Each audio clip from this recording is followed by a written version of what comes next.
Hello दोस्तों, स्वागत है आपका हमारे यूट्यूब चैनल कॉमिक फैन पर। चलिए दोस्तों शुरू करते हैं बाकेलाल की कॉमिक्स, बाकेलाल और डकारू, जो कि बाकेलाल सर्पलोक में से नेक्स्ट है। चलिए शुरू करते हैं ये कॉमिक्स। बाकेलाल और डकारू। कंकड़ बाबा के शाप के कारण राजा विक्रम सिंह और बाकेलाल इस बार जा पहुंचे विचित्र लोक में। सर्पलोक से गायब होकर अब हम कहाँ आ पहुंचे हैं महाराज। जब ओखली में सिर दे ही दिया है बाकेलाल, तो फिर कहीं भी पहुंचे, मूसल से क्या डरना। अरे यह क्या, ही महाराज, आपके तो पूंछ निकल आई है, पूरा लंगूर दिख रहा है। ही पूंछ, बू बू। बाकेलाल, तुमने शायद अपना हुलिया नहीं देखा, तुम्हारी पूंछ तो मुझसे भी लंबी है। ही क्या। कंकड़ बाबा के सांप के विषय में जानने के लिए पढ़े बाकेलाल और देवता की मनी, जो कि चैनल पर ऑलरेडी अपलोडेड है, जरूर पढ़ें। भू भू, बुरा हो कंकड़ बाबा का, ना जाने अभी और कितने रूप बदलने होंगे। ओह, ये लंगूर मुझे चिढ़ा रहा है, अभी मजा चखाता हूं इसे। उलुलुलुलु। बाके के फेंके पत्थर से उस लंगूर का तो कुछ ना बिगड़ा, बल्कि तड़ाक। बाप रे, यह लंगूर तो बड़ा खतरनाक है, भागो। इसी पल चौंक पड़े राजा विक्रम सिंह और बाकेलाल। बाकेलाल, ये अंडे जैसी क्या वस्तु पड़ी है यहाँ। ये अंडा ही है महाराज, मगर इतना विशाल अंडा, और ये आवाजें तो इसी अंडे के टूटने की लगती है बाकेलाल। कड़ कड़। अगले ही पल तेज आवाज के साथ वह विशाल अंडा कई टुकड़ों में बदल गया और आऊ। किसने जगाया डकारू को नींद से। डकारू, यह अजीबोगरीब प्राणी कौन है बाकेलाल। मैं तो केवल इतना जानता हूं महाराज कि अगर प्राण बचाने हैं तो भाग निकलिए। अरे ठहरो बाकेलाल, उफ, आ, रुकने का समय नहीं है महाराज। डकारू, जो कुछ कहने से पूर्व डकारे मारता है, दोनों के पीछे लपका, लेकिन शीघ्र ही। उफ, दोनों न जाने कहाँ गायब हो गए हैं। लेकिन मैं भी ठहरा डकारू। आओ, उन्हें ढूंढ ही निकालूंगा इस विचित्र लोक में। अब चलूं डकारू बस्ती में, मेरे जाने के बाद न जाने डकारू वासियों का क्या हाल हो रहा होगा। उधर राजा विक्रम सिंह और बाकेलाल एक स्थान पर जाकर रुके। बाकेलाल, तुम्हारा बहुत बहुत शुक्रिया। अगर तुम समय रहते मुझे अपनी पूंछ से बांध न लेते, तो शायद अपने मोटापे के कारण मैं ठीक से भाग न सकता और डकारू के शिकंजे में फंस जाता। इस मुच्छड़ को मैंने कब बांधी अपनी पूंछ से। मेरी पूंछ एकाएक भारी हो जाने का रहस्य तो मुझे ही अब पता चला है। बुहू बुहू। और तभी, अरे मगर ये धरती एकाएक हिलने क्यों लगी है। मोटे मुच्छड़, तेरे वजन से तो पहाड़ भी हिलने लगे, फिर धरती की क्या मजाल। मगर ये धरती तो सचमुच हिल रही है। तभी विक्रम सिंह के मुंह से चीख निकल गई, बाकेलाल, बाढ़ आ गई है। बाढ़ नहीं आ गई मोटे, हम नदी में गिर गए हैं। मगर कैसे। ही तुम जहां खड़े थे वह धरती नहीं, बल्कि मेरी पीठ थी। ही यह क्या बला है बाकेलाल। मर गए, आसमान से गिरे खजूर में हटके। मेरा नाम शिकारू है। ही अपने शिकार को ऐसे ही फंसाकर पहले बीच धारा में ले आता हूँ, फिर अपने बीवी बच्चों के साथ मिल बांट कर खाता हूँ। ही बाकेलाल, इस मुसीबत से बचना है तो कूदो और जितना तेज हो सके किनारे की ओर तैर लो।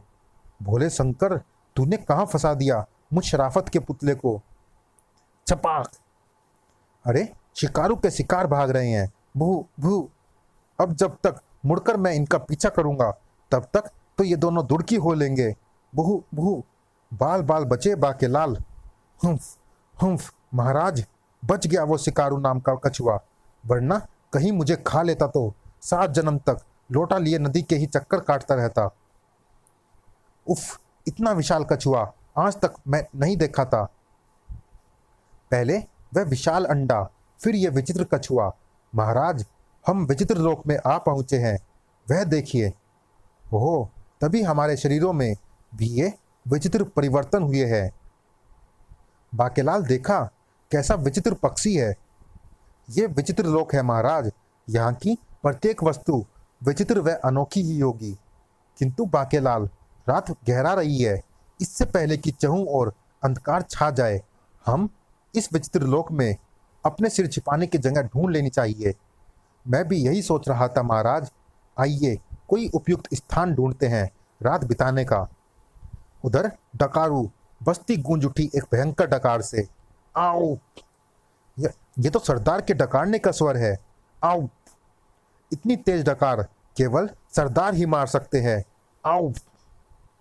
सभी डकार वासियों में हर्ष की लहर दौड़ गई। सरदार लौट आए। पाए लागू सरदार। हा हा हा हा। अरे ओ तांबा, आओ!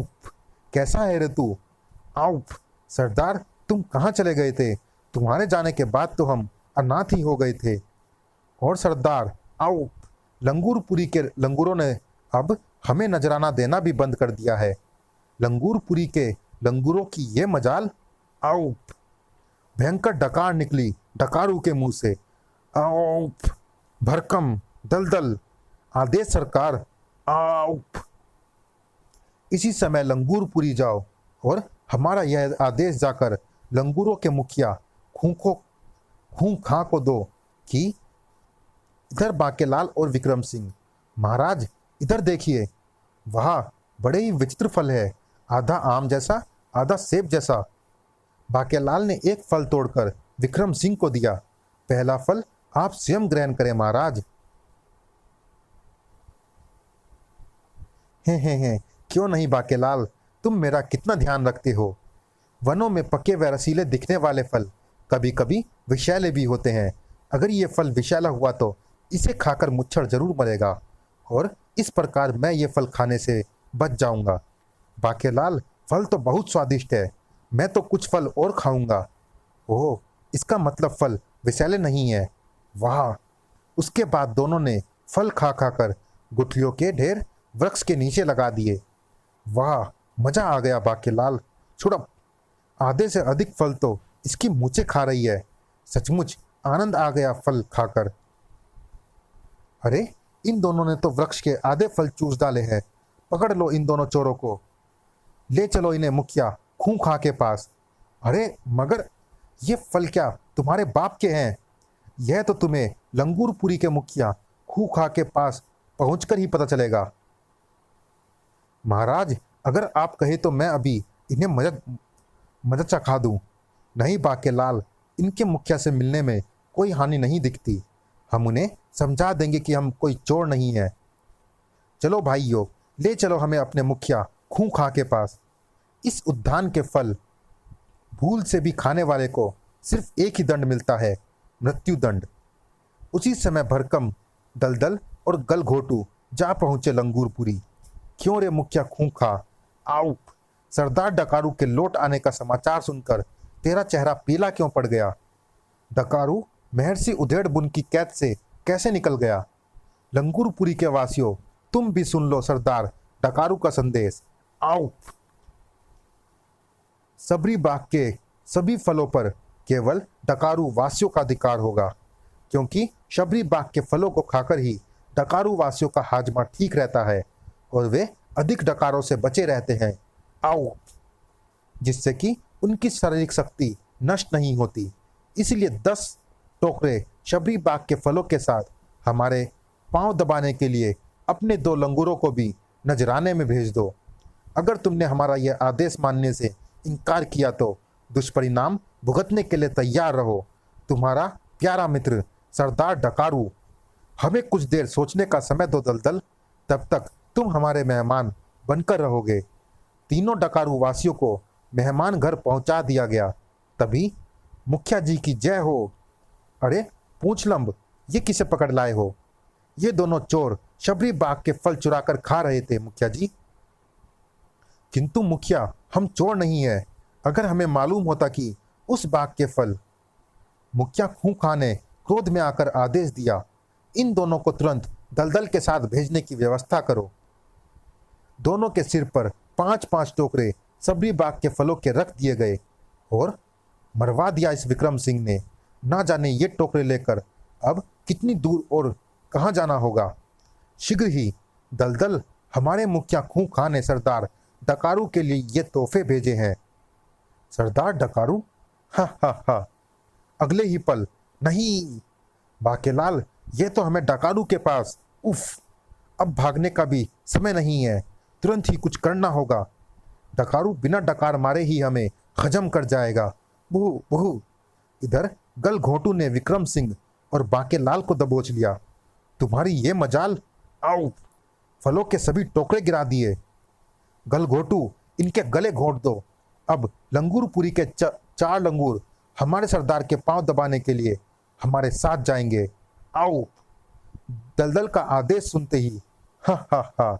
आओ, दुश्मनों के गले घोटने के लिए मेरे ये दो हाथ बेचैन रहते हैं। आ ई।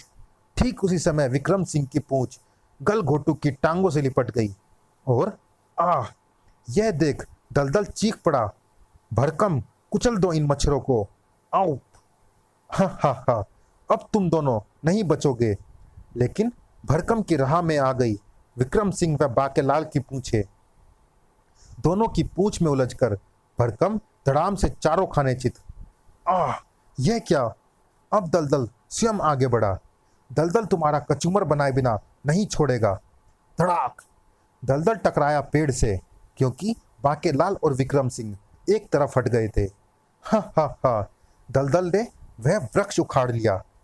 इधर गलघोटू पुनः उठकर बाकेलाल तथा विक्रम सिंह पर झपटा।